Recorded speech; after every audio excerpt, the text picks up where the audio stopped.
Okay. So, good afternoon అమ్మ. So, ఈ యొక్క ప్రాక్టికల్‌లో మనం ఏం తెలుసుకుందాం అంటే టీఎల్‌సీఎం, థిన్ లేయర్ క్రోమటోగ్రఫీ గురించి తెలుసుకుందాం. సో, థిన్ లేయర్ క్రోమటోగ్రఫీ దేని కింద వస్తుందంటే మనకి ఇక్కడ మనం మొబైల్ ఫేస్‌గా మనం లిక్విడ్ వాడతాం కాబట్టి, ఇది కూడా లిక్విడ్ క్రోమటోగ్రఫీ కింద వస్తుందనమాట. సో, మనకి థిన్ లేయర్ క్రోమటోగ్రఫీలో మనకి చాలా రకాలున్నాయి మనకి. ఏంటంటే ఏమంటారు high performance thin layer chromatography కూడా ఉంది. సో, మనకు మాత్రం ఇప్పుడు మనకి ప్రాక్టికల్‌లో ఉంది మాత్రం థిన్ లేయర్ క్రోమటోగ్రఫీ ఉందనమాట. దీన్నే తెలుగులో ఏమంటారంటే వెరర్‌లెస్ థియరీ క్రోమటోగ్రఫీ అంటారు. సో, జనరల్‌గా ఇక్కడ ఏంటంటే ఇదంతా కూడా మీకు ఒక్కసారి ఆ యూట్యూబ్ వీడియో చూపిస్తే అది ఎక్స్‌ప్లెయిన్ చేస్తాను. దానికోసం ఇప్పుడు మీకైతే స్క్రీన్ అయితే షేర్ చేస్తున్నాను.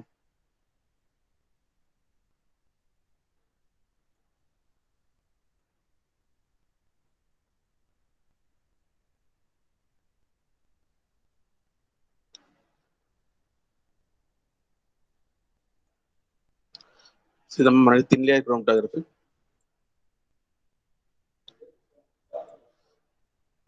ఇదొక యానిమేషన్ వీడియో అమ్మా మీకిది చేసేది. సో, మనకిది మనం వాడే ప్లేట్ అమ్మా ఇది. థిన్ లేయర్ క్రోమటోగ్రఫీలో వాడే మన ప్లేట్ అనమాట. ఇది సిలికాతో గాని లేదా అల్యూమినియంతో గాని చేస్తారు. సో, అదే స్టేషనరీ ఫేజ్ టీఎల్‌సీ ప్లేట్ అనమాట. ఇది మనకి టీఎల్‌సీ చాంబర్ అమ్మ. ఇక్కడ మన మొబైల్ ఫేజ్ ఉంటుంది చూపించారు కదా! రైట్ ముందుగా మనం ఏం చేయాలంటే టీఎల్‌సీ ప్లేట్ పైన ఒక 2-3 సెంటీమీటర్స్ అబోవ్ స్కేల్‌తో మనం లైన్ డ్రా చేయాలి.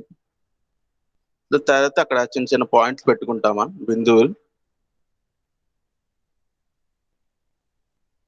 ఇప్పుడేం చేస్తామంటే మనము ఏదైతే శాంపిల్ మనము కాంపోనెంట్స్ డిటర్మైన్ చేయాలో ఆ యొక్క మిక్సర్ తీసుకొచ్చి ఒక పాయింట్ మీద మనం ప్లేస్ చేస్తాం. అదే విధంగా మనకి రిఫరెన్స్ కాంపౌండ్స్ ఉంటాయమ్మ. ఏ, బి, సి అంటే మనం తీసుకున్న మిక్స్చర్‌లో ఆ కాంపౌండ్ ఉందేమో అని తెలుసుకోవడానికి రిఫరెన్స్ కాంపౌండ్స్ వాడతాం. ప్రమాణ పదార్థాలు అన్నమాట ఏబీసీ.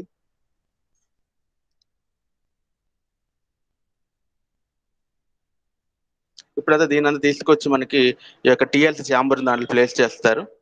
సో, మనకి కింద మనకు మొబైల్ ఫేజ్ ఉంటుంది. ఆ మొబైల్ ఫేజ్ అంటే నాన్ పోలార్ సాల్వెంట్ అమ్మ అది.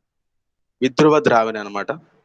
ఇప్పుడేమవుతుంది క్యాపిలరీ యాక్షన్ వల్ల మనకేమవుతుందంటే చూడండి ఇక్కడ మీకు యానిమేషన్ చూపిస్తున్నారు. క్యాపిలరీ యాక్షన్ వల్ల మనకి ఈ యొక్క సాల్వెంట్ అనేది అదే మనకి మొబైల్ ఫేజ్ అనేది ఆర్గానిక్ సాల్వెంట్ అదేమవుతుందంటే పైకి స్ప్రెడ్ అవుతుందమ్మ. రైట్. సో, జనరల్‌గా మనకేమవుతుందంటే ఇక మొబైల్ ఫేజ్ అనేది నాన్ పోలార్ కాబట్టి నాన్ పోలార్ కాంపౌండ్ అనేది మొబైల్ ఫేజ్‌తో ఎక్కువ ట్రావెల్ చేస్తుంది. అదే పోలార్ కాంపౌండ్ అనేది తక్కువ డిస్టెన్స్ ట్రావెల్ చేస్తుందన్నమాట. ఎందుకంటే polar has definite towards the stationary phase అన్నమాట. చెప్తే రైట్ చెప్పాను కదా మనకి. ఈ స్టేషనరీ ప్లేట్ అనేది polar, mobile phase non polar అమ్మ. సో, జనరల్‌గా ఏం వాడతామంటే స్టేషనరీ ఫేజ్ సిలికా జెల్ వాడతారు. సిలికాలో మనకు ఓహెచ్ గ్రూప్స్ ఉంటాయి. అవేంటంటే పోలార్ నేచర్ ఉంటుంది. కాబట్టి పోలార్ కాంపౌండ్స్ అనేవి ఈ యొక్క హైడ్రాక్సీ గ్రూప్స్‌తో అట్రాక్ట్ అయ్యి ఉంటాయి ఎఫినిటీ అన్నమాట. అదేవిధంగా నాన్ పోలార్‌కేమో వాటి మధ్యన ఎఫినిటీ ఉండదు కాబట్టి ఈ నాన్ పోలార్ సాల్వెంట్ అదే మొబైల్ ఫేజ్‌తో ఎక్కువ డిస్టెన్స్ ట్రావెల్ చేస్తాను. కాబట్టి ఎక్కువ డిస్టెన్స్ ట్రావెల్ చేస్తుందంటే అదేమవుతుంది మనకి నాన్ పోలార్ కాంపౌండ్. తక్కువ డిస్టెన్స్ ట్రావెల్ చేస్తుంది అది మన పోలార్ కాంపౌండ్ అన్నమాట. సో, మనకెప్పుడు కూడా మొత్తం ప్లేట్ అంతా కూడా ఈ మొబైల్ ఫేజ్ అని స్ప్రెడ్ అవ్వకుండా చూసుకోవాలమ్మా. 90% స్ప్రెడ్ అయిన తర్వాత మనం అది బయట తీసేయాలి. తీసిన తర్వాత దాన్ని డ్రై చేసుకోవాలన్నమాట. విత్ డ్రైయర్ గాని లేదా మనం ఏంటంటే మనం సన్‌లైట్‌లో పెట్టినైనా కానీ మనం డ్రై చేసుకుంటాం అన్నమాట. సో, తర్వాత మనకి ఆ మిక్స్చర్‌లోని కాంపోనెంట్స్ మనం గుర్తించాలంటే సో, కొన్ని మనకు కలర్ ఉండదమ్మా. ఎప్పుడైతే కలర్ ఉండదో వాటిని తీసుకెళ్ళి మనం యూవీ చాంబర్‌లో పెడతాం అన్నమాట. యూవీ చాంబర్‌లో మనం యూవీ లైట్ అనేది ఆ టీఎల్‌సీ ప్లేట్ గుండా పాస్ చేస్తాం. ఎప్పుడైతే టీఎల్‌సీ ప్లేట్ మీద పాస్ చేస్తామో every component in a mixture have some caustic wave length absorption అన్నమాట. అప్పుడు ఎప్పుడైతే ఆ తరంగదైర్ఘ్యం శోషించుకుంటే ఆ వర్ణాన్ని ప్రదర్శిస్తాయమ్మా. ఆ విధంగా మనం ఏం చేయొచ్చంటే ఆ మిశ్రమంలోని ఘటకాలను అంటే the number of components in mixture can be determined అన్నమాట. సో, చూడండి ఇక్కడ మనకి ప్లేట్ చూపిస్తారు ఇప్పుడు. సో, చూడండమ్మా ఇక్కడ మనకి 4 బిందువులు వచ్చాయి. అంటే మనకి ఎన్ని ఉన్నట్టు మనకి మిక్స్చర్‌లో 4 కాంపోనెంట్స్ ఉన్నట్టన్నమాట. అదే విధంగా మనకి దీంతో పాటు కెమికల్ రియాజెంట్స్ కూడా వాడతారమ్మా యూవీ చాంబర్‌తో పాటు. ఐడిన్ వాడతారు, నిన్హైడ్రిన్ వాడతారు, పొటాషియం పెర్మాంగనేట్ వాడతారు, వానిలిన్ కూడా వాడతారు. సో, జనరల్‌గా ఏంటి నిన్హైడ్రిన్ దేనికోసం వాడతారంటే ఎమినో యాసిడ్ డిటర్మినేషన్ కోసం అమ్మ. జనరల్‌గా ఐడిన్ యొక్క నేచర్ ఏంటంటే మనకి అది కూడా ఏమంటే హ్మ్. ఎవాపరేట్ అవుతుందమ్మా. కాబట్టి వాలటైల్ అన్నమాట అది. సబ్లిమేషన్ జరుగుతుంది. కాబట్టి ఎప్పుడైతే మనకి ఈ యొక్క టీఎల్‌సీ ప్లేట్‌ని తీసుకొచ్చి ఐడిన్ చాంబర్‌లో ఉంచుతామో మనకేమవుతుంది ఎక్కడెక్కడైతే మనకి కాంపోనెంట్స్ వెళ్ళి ఉన్నాయో అక్కడికెళ్ళి ఇదేంటంటే ఈ యొక్క ఐడిన్ వెళ్ళి అక్కడ అతుక్కుంటుందన్నమాట.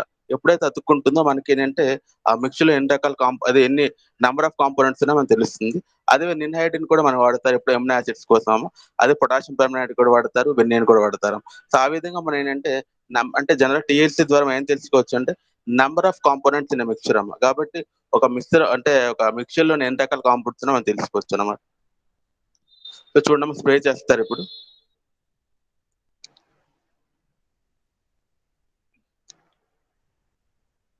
సో, స్ప్రే చేసినప్పుడు మనకిక్కడ కలర్డ్ స్పాట్స్ ఏర్పడ్డాయమ్మ.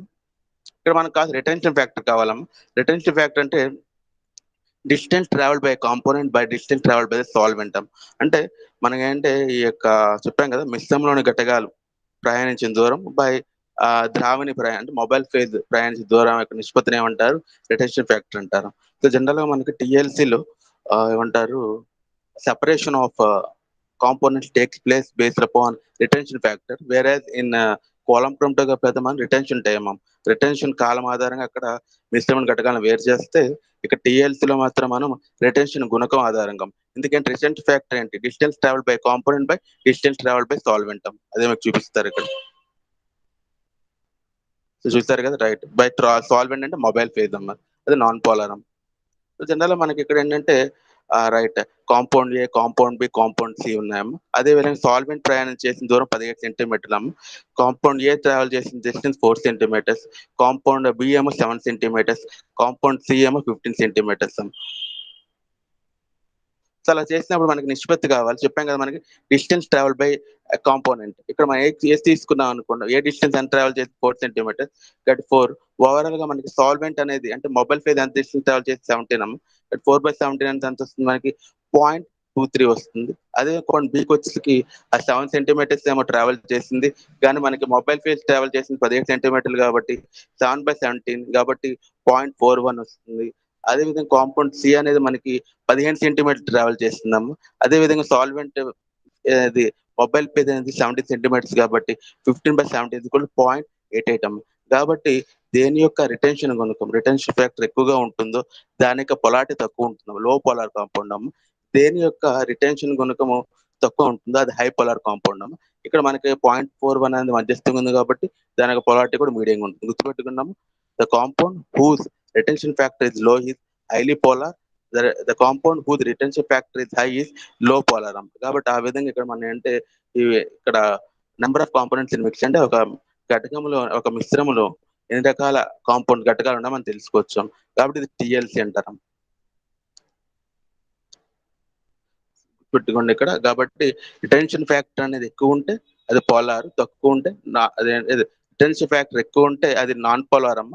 రిటెన్షన్ ఫ్యాక్టర్ తక్కువ ఉంటే ఏమవుతుంది అది పోలార్ అమ్మ. గుర్తుపెట్టుకోండి. Once again repeating retention factor అనేది ఎక్కువ ఉంటే దట్ ఈస్ నాన్ పోలార్ అంటే లో పోలార్ కాంపౌండ్.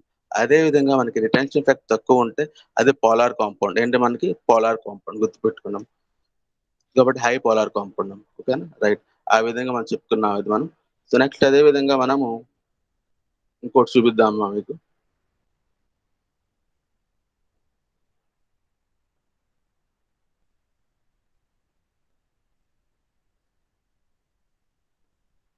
సో జనరల్‌గా మనకి అయాన్ యాక్షన్ క్రోమటోగ్రఫీ కూడా ఉందమ్మా. అది ఒకసారి మీకు యానిమేషన్ వీడియో ద్వారా మీకు ఎక్స్‌ప్లెయిన్ చేస్తాను. సో మనకు ఆల్రెడీ మనం చెప్పుకున్నాము అయాన్ యాక్షన్ క్రోమటోగ్రఫీ కూడా. ఎందుకంటే ఎక్కడొచ్చిందంటే మనకి క్రోమటోగ్రఫీ చెప్పుకున్నప్పుడు అంటే బేస్డ్ అపాన్ ప్రిన్సిపల్ మనేంటంటే ఆహ్, క్లాసిఫికేషన్ ఆఫ్ క్రోమటోగ్రఫీ చెప్పుకున్నప్పుడు మనం అయాన్ యాక్షన్ క్రోమటోగ్రఫీ చెప్పుకున్నాం. అక్కడ జనరల్‌గా వాడేది మనం రెజిన్స్ వాడతారు. దాని యొక్క ఒక్కసారి మీకేంటంటే ఇది చూపిస్తాను. మీకేంటంటే ఒక యానిమేషన్ వీడియో చూపించి మీకు ఈ క్లాస్ అనేది ఎండ్ చేద్దాం.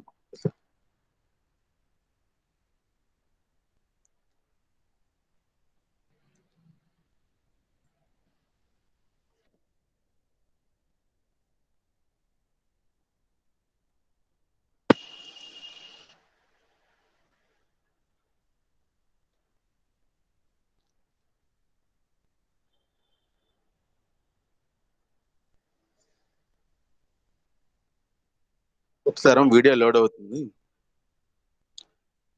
రైట్. అయాన్ యాక్షన్ క్రోమటోగ్రఫీ అమ్మ.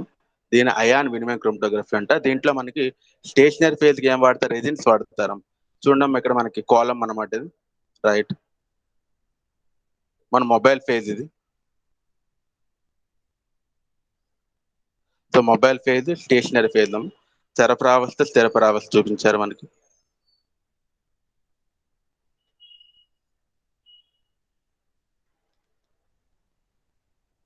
సో ఇప్పుడు కూడా మనకి తెలుసు కమ్మా, రైట్? చూడండి ఇక్కడ. సో యానియన్ ఎక్స్చేంజ్ క్రోమటోగ్రఫీ ఉంది, క్యాటియన్ ఎక్స్చేంజ్ క్రోమటోగ్రఫీ, 2 రకాలు ఉన్నాయి మనకి. సో ముందుగా మన యానియన్ ఎక్స్చేంజ్ క్రోమటోగ్రఫీ తీసుకుందాం. ఇక్కడ మనకి స్టేషనరీ ఫేజ్ గా తీసుకున్నాం, స్టేషనరీ ఫేజ్ నింపాం మనం. సో జనరల్ గా మనకి ఏం వాడతారంటే క్వాటనరీ అమోనియం అంటే సాల్ట్స్ వాడతారు రెజిన్ గా అక్కడ అనమాట. క్యాటియానికి వచ్చేసరికి ఏం వాడతారు చూద్దాం మనం. స్టేషనరీ ఫేజ్ గా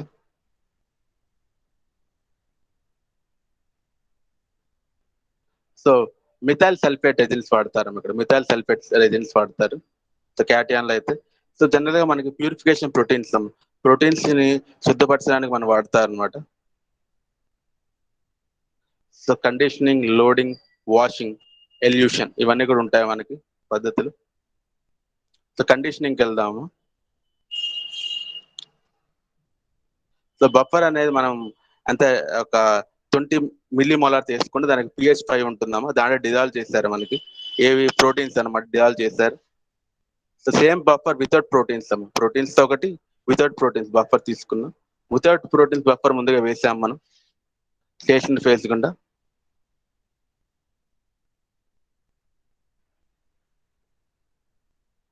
సో చూడండి మనకి బయటకు వచ్చేస్తుంది మనకి, దాన్ని ఎలియేట్ అంటారు.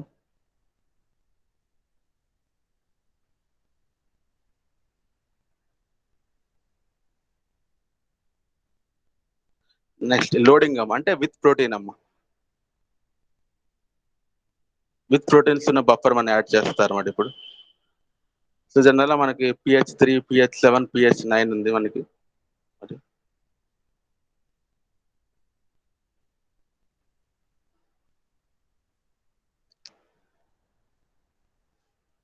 ఎమినో యాసిడ్స్, మనకి ప్రోటీన్ అని తెలుసు మీకు ఎమినో యాసిడ్స్ అని. సో ఎమినో యాసిడ్స్ యొక్క పాలిమర్స్ మనం ప్రోటీన్స్ అని చెప్పొచ్చు. సో మనకి ఎమినో యాసిడ్ ఎమినో గ్రూప్ ఉంటుంది, కార్బాక్స్ గ్రూప్ ఉంటుంది, సైడ్ చైన్ ఉంటుంది. మనకి ఏదైతే రెజిన్స్ లో హెచ్బిఎస్ఐ ఉంటుంది, అదే ఇదేమ్మా జ్విట్రయాన్ ఫార్మేషన్ చెప్తున్నారు ఇక్కడ. జ్విట్రయాన్ తెలుసుగా మనకి, కార్బాక్సీ గ్రూప్ లో ఉన్న హెచ్బిఎస్ వచ్చి మనకి NH2 KTH, NH3+ CO- అవుతుంది. నెక్స్ట్ సైడ్ చైన్ అనమాట. So positive charge, neutral charge, negative charge మనకి ఓవరాల్ గా ఉంటాయి మనకి. కాబట్టి ఓవరాల్ గా మనకి ఎమినో యాసిడ్ లో positive charge, neutral charge, negative charge ఉంటుంది అనమాట. జనరల్ పిహెచ్ ఇది లెస్ దాన్ పిహెచ్ అయినప్పుడు మనకి ఏముంటుందంటే క్యాటియాన్స్ ఉంటాయి. ఇవన్నీ కూడా మీకు తెలుసమ్మా, దేనంటే ఐసోఎలక్ట్రిక్ పాయింట్ ఆధారంగా జరుగుతుంది, సమ విద్యుత్ స్థానం ఆధారంగా. So pH greater than pH అయ్యమ్మా, అప్పుడు మనకి ఏమవుతుందంటే చూసారు కదా, రైట్, యానియాన్స్ ఏర్పడతాయి అనమాట. సో లెస్ దాన్ అన్నప్పుడు క్యాటియాన్స్, ఆ విధంగా మనకు ఉంటుంది. సో సొల్యూషన్ ఇస్ లోడింగ్ అనమాట అది.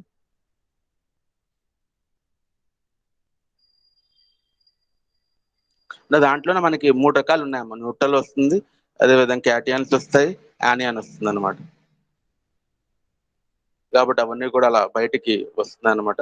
చూడండి, సో మనం వాడేది యానియానిక్ రెజిన్ కాబట్టి క్యాటియానిక్ అనేది అట్రాక్ట్ అయిపోతుంది. ఇక్కడ ముందుగా బయటకు ఏమొస్తుందంటే మనకి యానియానిక్ వస్తుందమ్మా, తర్వాత న్యూట్రల్ వస్తుంది, లాస్ట్ లో మనకి క్యాటియానిక్ వస్తుంది. ఎందుకంటే మనం వాడేది ఏంటి, యానియానిక్ రెజిన్. వాషింగ్ అమ్మా, వాష్ చేయడం. సో సేమ్ మళ్ళీ మనం బఫర్ తీసుకొని అంటే కాలం మళ్ళీ వాష్ చేసుకోవడం అన్నమాట. సో వాడుకుంటే బఫర్ పంపిస్తాం, రైట్. అంటే ఒక్క ప్రోటీన్ బయటకు వస్తుంది మనకి. సో కరెక్ట్ చేసుకుంటాము ప్రోటీన్స్ అక్కడ మనం. నెక్స్ట్ ఎల్యూషన్ అమ్మ. ఎల్యూషన్ నథింగ్ బట్ చెప్పాం కదా, ప్రాసెస్ ని ఎల్యూషన్ అంటారు.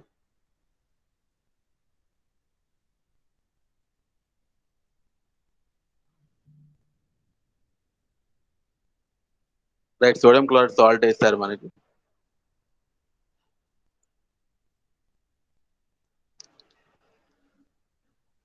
సో అవన్నీ కూడా అంటే మిగతా ప్రోటీన్స్ కూడా బయటకు తీసుకొస్తుంది మనకి. సో ఇక్కడ మనకంటే అంటే ఇక్కడ పీక్స్ అనమాట. ఈ పీక్ అనేది ఏం తెలియజేస్తుంది అంటే కాంపోనెంట్స్ తెలియజేస్తుంది. సో డిఫరెంట్ టైప్ ప్రోటీన్స్ తెలియజేస్తుంది మనకి.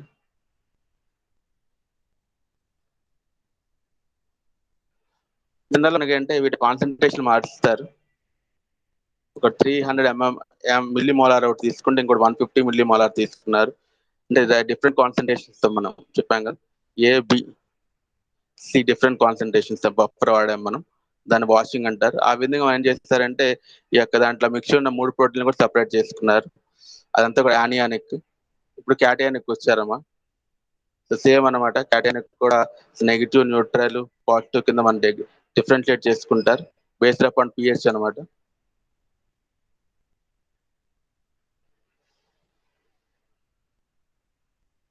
సేమ్ ఇక్కడ కూడా అంతే. మనకి లోడింగ్ ఉంటుంది, వాషింగ్ ఉంటుంది, తర్వాత ఎల్యూషన్ ఉంటుంది. ఆ విధంగా మనం ఏంటంటే ఇక్కడ సెపరేషన్ జరుగుతుంది.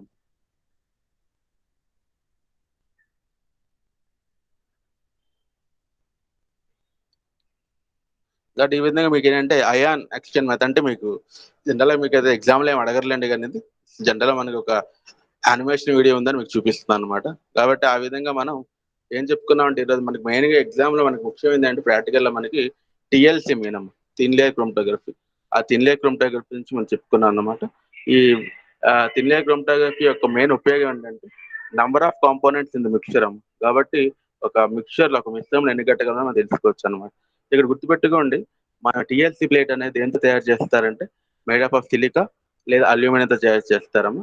కాబట్టి ఇది ఎలా పనిచేస్తుందంటే ఇది ఒక సాలిడ్ స్టేషనరీ ఫేజ్ అనమాట. ఘన ప్రావస్థలో ఉన్న ఒక గతిలో ఉన్న స్థిర ప్రావస్థ అనమాట.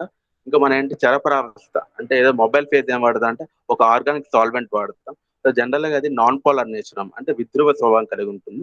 సో ఇదంతా కూడా తీసుకొచ్చి మనం ఏం చేస్తామంటే దేంట్లో ప్లేస్ చేస్తాము, టిఎల్సి ఛాంబర్ లో ప్లేస్ చేస్తాం. ఎప్పుడైతే టిఎల్సి ఛాంబర్ లో ప్లేస్ చేస్తామో ఆటోమేటిక్ గా క్యాపిలర్ యాక్షన్ వల్ల మనకి ఈ యొక్క నాన్ పోలార్ సాల్వెంట్ ఏదైతే ఉందో అది పైకి స్ప్రెడ్ అవుతుందాం. కానీ ఇక్కడ ఒక జాగ్రత్త తీసుకోరు మనం. పూర్తిగా మనకి టిఎల్సి ప్లేట్ అంతా కూడా ఈ యొక్క ఏమంటే మొబైల్ ఫేజ్ అనేది ఆక్యుపై చేయకుండా చూడాలి. 90% అది ఆక్యుపై చేసిన తర్వాత మనం ఏం చేయాలంటే టిఎల్సి ఛాంబర్ నుంచి దాన్ని బయట తీసేయాలి. అంతకుముందు మనం ఏం చేయాలంటే టిఎల్సి ప్లేట్ మీద ఒక 2 to 3 సెంటీమీటర్స్ అబోవ్ మనం ఏంటంటే ఒక పెన్సిల్ తో డ్రా చేయాలి లైన్. అలా ఎందుకు మనం కింద డ్రా చేయకూడదు. కింద డ్రా చేస్తే ఏమవుతుందంటే ఏదైతే మనం మిక్సర్ తీసుకుంటామో అది మనకి ఏంటంటే ఈ యొక్క మొబైల్ ఫేజ్ డిజాల్వ్ అయిపోతుంది. అందుకే మనం కొంచెం పైన గీత గీసుకోవాలన్నమాట. అలా గీసుకుంటే మనకి ఏంటంటే ఈ యొక్క మిక్చర్ లో కాంపౌండ్స్ అనేవి మనకి ఏంటంటే ఏమంటారు అది డిజాల్వ్ అవ్వకుండా ఉంటాయి దేంట్లో మనకి ఈ మొబైల్ ఫేజ్ లో అనమాట. అందుకే మనం ఎప్పుడు కూడా 2 to 3 సెంటీమీటర్స్ అబోవ్ గీయాలం. సో తర్వాత మనకి ఎప్పుడైతే ఈ కాంపోనెంట్స్ అనేవన్నీ కూడా మొబైల్ ఫేజ్ లో కొన్ని బాగా డిజాల్వ్ అవుతాయి, కాబట్టి వాటితో పాటు ఎక్కువ దూరం ట్రావెల్ చేస్తాయి. కొన్ని ఏంటంటే ఈ యొక్క స్టేషనరీ ఫేజ్ ఎఫినిటీ ఆకర్షణ ఉంటుంది కాబట్టి అవి తక్కువ దూరాన్ని ట్రావెల్ చేస్తాం. ఏవైతే స్టేషనరీ ఫేజ్ ఎఫినిటీ ఆకర్షణ ఎక్కువ ఉంటాయో వాటి గుణం ఏంటమ్మా అనేది పోలార్ నేచర్ అమ్మ.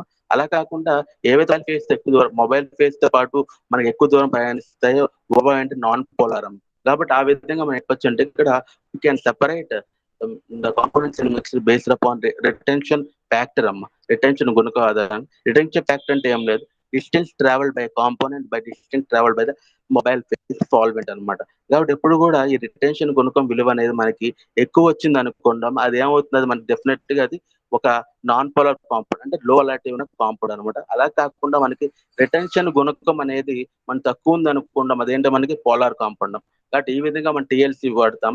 సో జనరల్ ఇక్కడ చెప్పాం కదా మనకి ఈ కాంపోనెంట్స్ కలర్ లేదనుకోండమ్మ, అప్పుడు మనం ఎలా గుర్తించాలి, అప్పుడు మనం ఏం చేయాలంటే తీసుకెళ్లి దాన్ని యూవి ఛాంబర్ లో ప్లేస్ చేస్తాం. ఎందుకంటే every component has and some characteristic wave length absorption అంటే ఒకనొక తరంగ దైర్ఘ్యాన్ని శోషించుకుంటుంది. అప్పుడు శోషించుకున్నప్పుడు అదొక వేరొక తరంగ దాన్ని ఎమిట్ చేస్తుంది అంటే కాంప్లిమెంటరీ కలర్ అంటారు. అప్పుడు అది మనకి ఏంటంటే కలర్ ఎగ్జిబిట్ చేస్తుంది. అదే కాకుండా మనకి యూవి ఛాంబరే కాకుండా we can also use chemical reagents, రసాయన కారకాలు కూడా వాడచ్చు. ఏంటి మనకి ఈ యొక్క మిశ్రమణాన్ని ఘటకాలు అంటే to identify the components and mix. అవి ఏంటి మనకి ఐడిన్ వాడచ్చు, ఇన్హైడిన్ వాడచ్చు, పొటాషియం పర్మాంగనేట్ వాడచ్చు, వానిలిన్ వాడచ్చు. ఇన్హైడిన్ దేనికోసం వాడతారంటే ఎమినో యాసిడ్స్ కోసం వాడతారు. ఎందుకంటే ఎమినో యాసిడ్స్ అనేది నిన్హైడ్రిన్ తో కలిపి మనకి అంటే ఎల్లో కలర్ కాంపౌండ్స్ ఏర్పడతారు. ఇంకా ఐడిన్ ఎలా వాడతారంటే ఐడిన్ కొన్ని నేచర్ అంటే సబ్లిమేషన్ నేచర్ ఉందాం. సబ్లిమేషన్ అంటే తెలుసుగా మీకు, జనరల్ గా సాలిడ్ గ్యాస్ కింద మారింది అనుకో అంటే సాలిడ్ స్టేట్ నుండి డైరెక్ట్ గా వేపర్ స్టేట్ లో మారిపోతే దాన్ని సబ్లిమేషన్ అంటారు. కాబట్టి ఐడిన్ కి సబ్లమ్ అయ్యే నేచర్ ఉంది కాబట్టి ఆటోమేటిక్ ఏం చేస్తాయంటే ఇవి ఏమంటారమ్మా దాన్ని సబ్లమ్ అయ్యే నేచర్ ఉంటుంది. కాబట్టి ఐడిన్ ఛాంబర్ లో ఎప్పుడైతే మనము ఇది ప్లేస్ చేస్తాం, ఏం ప్లేస్ చేస్తాం మనము ఈ యొక్క టీఎల్సీ ప్లేట్ ప్లేస్ చేస్తాము. ఎక్కడైతే మనకి స్పాట్స్ అనేవి ఉన్నాయో అక్కడికి వెళ్ళి మనకి ఐడిని వెళ్ళి మనకి అతుక్కుంటుంది అనమాట. అలా అతుక్కోవడం వల్ల మనకి ఏంటంటే number of compounds in the mixer అని తెలుస్తుంది. బట్ ఈ విధంగా మనం ఏంటంటే ఈ యొక్క టీఎల్సీ ప్లేట్ ఉపయోగించి నంబర్ ఆఫ్ కాంపోనెంట్స్ మిక్సర్ తెలుసుకోవచ్చు. కానీ గుర్తుపెట్టుకోండి, ఇక్కడ మనకి నంబర్ ఆఫ్ కాంపోనెంట్స్ తెలుస్తుంది కానీ బట్ వి కెన్ నాట్ అంటే రికవర్ మోర్ క్వాంటిటీ అంటే ఎక్కువ పరిమాణంలో మనం ఏంటంటే ఈ యొక్క సమ్మేళనాలు మనము వేరు చేయలేము. గుర్తుపెట్టుకున్నాం, ఎక్కువ పరిమాణం అంటే we cannot get the components high quantity, అంటే ఎక్కువ అమౌంట్ లో మనం అంటే పొందలేము, కానీ we can get the components in purified form, అధిక శుద్ధ రూపంలో మనం ఈ యొక్క ఘటకాలను పొందొచ్చు. At the same time we can determine the number of components in mixture. కాబట్టి ఇది మనకి టీఎల్సీ అంటారు. ఇక్కడ ఓవరాల్ మీకు చెప్పాలంటే ఈ ప్రాక్టికల్ సంబంధించి మన 3 భాగాలు కూడా చెప్పుకున్నట్టేనమ్మా. ఒకటి ఏంటంటే మనం చెప్పాం కదా, determination of zinc using complex limited titrations ఒకటి, ఇంకోటి ఏంటంటే మనకి హార్డ్నెస్ ఆఫ్ వాటర్ ఒకటి చెప్పుకున్నాం, ఇంకో టీఎల్సీ. ఈ టీఎల్సీలో కూడా మనం ఏం చెప్పుకుంటామంటే మనకి ఎమినో యాసిడ్ సంబంధించిన మనం చెప్పుకుంటాం ఈ క్లాస్ లో. సో ఎమినో యాసిడ్స్ మీకు తెలుసుగా మీకు. సో ఎమినో యాసిడ్స్ అంటే మీకు తెలుసు ఎన్ఎస్టీ గ్రూప్ ఉంటుంది, అది చెప్పాను కదా ఇందాక మీకు. ఒక అయాన్ ఎక్స్చేంజ్ క్రోమటోగ్రఫీ లో కూడా చూపించాం. అక్కడ అంటే మన సెపరేషన్ ఆఫ్ ఎమినో యాసిడ్స్ చూపించాం అనమాట మనకి. సో అక్కడ కూడా మనకి క్యాటయానిక్ రీజన్స్ ఉన్నాయి, ఆనియానిక్ రీజన్స్ ఉన్నాయి, అక్కడ లోడింగ్ అన్న వాషింగ్ అన్ని కూడా ఉన్నాయి. సో జనరల్ మనం ఇంకా క్లారిటీగా చెప్పుకోవచ్చు దానికి. కానీ ఒకసారి అంటే మీకు అది కూడా చూపిద్దామని యానిమేషన్ వీడియో చూపించాను అనమాట. దట్ ఆ విధంగా మనం ప్రాక్టికల్ అయితే అయిందాము. సో హార్డ్నెస్ ఆఫ్ వాటర్ కూడా మనకి దేనికి కొనసాగింపు అని చెప్పొచ్చు, continuation of it is mere continuation of complexometric titrations అనం. కాబట్టి ఈ యొక్క సంక్లిష్ట అంశమాపన యొక్క కొనసాగింపుగానే మనం ఏంటంటే నీటి కాఠిన్యత కూడా చెప్పొచ్చు. ఈ నీటి కాఠిన్యతలో కూడా మనం రకాలు చెప్పాము. టోటల్ హార్డ్నెస్ ఆఫ్ వాటర్ చెప్పుకున్నాము. So total hardness of water మనం డిటర్మిన్ చేస్తాం.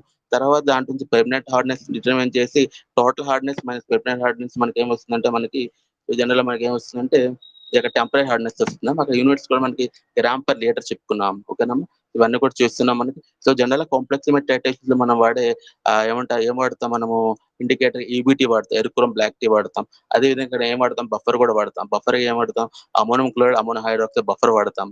ఇవన్నీ కూడా మీకు తెలుసు. అదే విధంగా ఇక్కడ మనకి కాంప్లెక్సింగ్ ఏజెంట్ గా ఏం వాడతామా, ఇథిలీన్ డైమిన్ టెట్రా ఎస్టిక్ యాసిడ్ వాడతాం. సో జనరల్ గా మనకి ఎప్పుడైతే మనకి కొనికల్ ఫ్లాస్క్ లో మనకి ఈ యొక్క జింక్ సల్ఫేట్, అదే విధంగా బఫర్, అదే ఈబిటీ యాడ్ చేస్తే అప్పుడు మనకి ఏ కలర్, మనకి వైన్ రెడ్ కలర్ వస్తుంది. ఆ వైన్ రెడ్ కలర్ రావడం కారణం ఏంటంటే మనకి ఈబిటిఎన్ అదే విధంగా జింక్ అయాన్ మధ్య కాంప్లెక్స్ ఏర్పడుతుంది.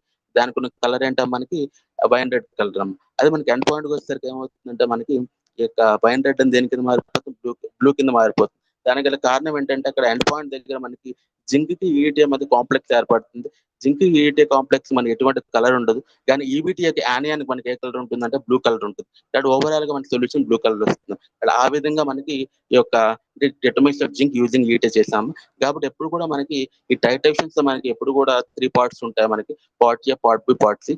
పార్ట్ ఏ ఏమంటారంటే స్టాండర్డ్ సొల్యూషన్ ప్రిపరేషన్ అంటారు. పార్ట్ బి ఏమంటారు, స్టాండర్డేషన్ అంటారు. పార్ట్ సి అంటే knowing the amount of substance in unknown solution. ఇవన్నీ కూడా మనకు తెలుసాం. సో జనరల్ గా ఇవన్నీ కూడా దేని కింద వస్తాయంటే మనకి క్వాంటిటేటివ్ అనాలిసిస్ లోకి వస్తాయమ్మ. క్వాంటిటేటివ్ అనాలిసిస్ లోనే మనకి ఒక భాగం వాల్యూమెట్రిక్ అనాలిసిస్ అనమాట. సో ఇక్కడ వాల్యూమెట్రిక్ అనాలిసిస్ మన టైటేషన్స్ అని కూడా అంటారు. ఎందుకంటే మనము ఏదైతే మనము యూజింగ్ బ్యూరెట్ నుంచి మనం ఏదైతే విడిచిపెడుతుందో టైట్రెంట్ అంటారు. అది కొనికల్ ఫ్లక్స్ తీసుకుని టైట్రేట్ అంటారు. ఇక్కడ ఓవరాల్ దాన్ని టైట్రేషన్స్ అంటారు. సో జనరల్ ఇవన్నీ కూడా మనకి అంటే అంటే సో జనరల్ ఇవన్నీ కూడా విజిబుల్ టైట్రేషన్ చెప్తారు. ఎందుకంటే we can determine the end point, identify the end point by change of colour అనమాట, యూజింగ్ అన్ ఇండికేటర్. కాబట్టి విజిబుల్ టైట్రేషన్స్ అని చెప్తారు. కొన్నిసార్లు మనకంటే ఈ యొక్క సూచిక లభించినప్పుడు మన అంశమాపన చేస్తాం. వాటిని ఏమంటారంటే వాహక అంశమాపన. అంటే ఆల్రెడీ మీరు సెకండ్ ఇయర్ లో చేశారు. ఎప్పుడైతే మనకి సరైన సూచిక ఉండదో అప్పుడు మనం ఏం వాడతాం అంటే ఎటువంటి టైటేషన్ ద్వారా వాటి యొక్క ఏంటంటే చెప్పాం కదా అంటారు, కాన్సన్ట్రేషన్ తెలుసుకుంటాం, కాన్సన్ట్రేషన్ తెలుసుకుంటాం అంటే యూజింగ్ కండక్టర్ టైటేషన్స్. ఇవన్నీ కూడా మనకు తెలుసుకుని గుర్తుపెట్టుకోండి. ఇంకోటి ఎంతగా దేంట్లోకి వస్తున్నాం, మన అనలిటికల్ కెమిస్ట్రీలోకి వస్తున్నాం. దేంట్లోకి మనకి అనలిటికల్ కెమిస్ట్రీలోకి అనమాట. ఓకేనమ్మా, రైట్. ఒకసారి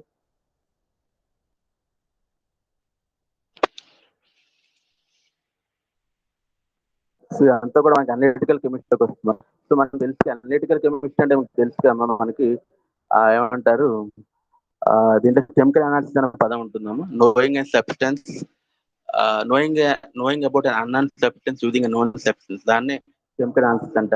తెలియని పదార్థాన్ని ఉపయోగించి తెలియని పదార్థాన్ని తెలుసుకోవడం. దేన్ని ఎలాగా తెలిసిన పదార్థం ఉపయోగించి. కాబట్టి తెలిసిన పదార్థాన్ని ఉపయోగించి తెలియని పదార్థాన్ని గురించి తెలుసుకోవడాన్ని ఏమంటారు? రసాయన విశ్లేషణ అంటారు. Knowing and unknown substance using known substance ఇవన్నీ కూడా మీకు తెలుసు. సో దీంతో మనం అయితే క్లాస్ అయితే ఎండ్ చేస్తున్నానమ్మా. ఓకేనమ్మా. మనకి ఎంత అయిపోయింది ప్రాక్టికల్స్ గాని మళ్ళీ మీకు చెప్పుకుంటున్నాం.